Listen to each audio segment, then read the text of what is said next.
Dès le début du printemps, les couples de foulques-macroules sont formés. Au bord de l'étang, les premières pousses vertes des herbes aquatiques sont à peine sorties que chacun d'entre eux a élu domicile sur une portion de berge et d'eau qui devient alors propriété privée. Et bien que les foulques n'utilisent pas encore de pancartes, elles savent très bien faire comprendre à leurs voisins qu'il vaut mieux ne pas franchir les limites du territoire. Parfois ça marche, et l'intrus s'en va sans insister. Mais parfois il reste sur place et les discussions sont un peu plus longues et même deviennent orageuses. Et pour ceux qui ne veulent vraiment rien savoir, une seule solution. Il faut en venir aux mains et montrer qui est le plus fort.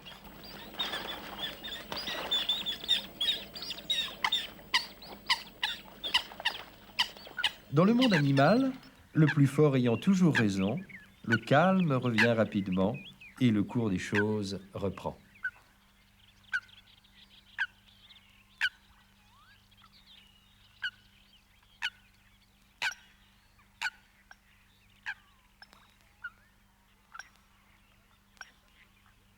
Le mâle entame avec vigueur les travaux de construction du nid. C'est lui qui se charge du gros œuvre.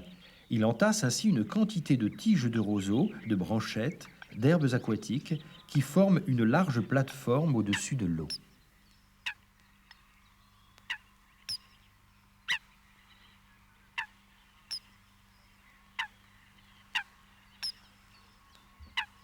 La recherche de la nourriture occupe les foulques une bonne partie du temps. Il faut dire qu'elles ont un solide appétit et qu'elles ne sont pas difficiles quant au menu.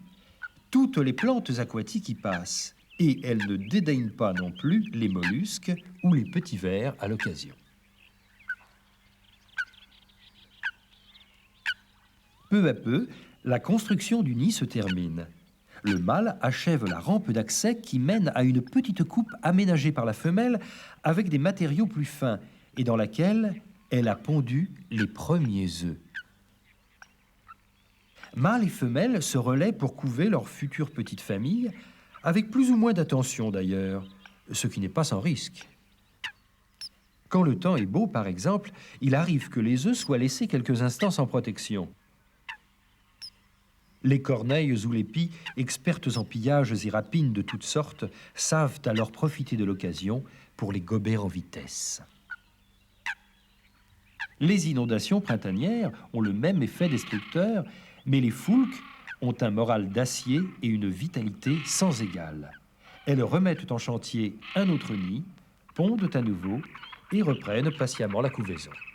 3 semaines plus tard, il semble que cette fois, tout se soit bien passé car la femelle est toujours sur ses œufs, fidèle au poste. Indice supplémentaire, le mâle, habituellement si peu soucieux de ce qui se passe au nid, apporte régulièrement à sa femelle de petits morceaux d'herbe. Cette minuscule bouchée est en fait destinée au premier jeune qui vient de sortir de son œuf.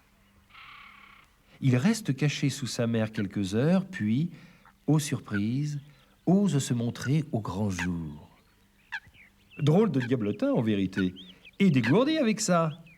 À peine sec, le jour de sa naissance, il décide d'aller faire un tour sur l'eau, comme un grand, en compagnie de ses parents.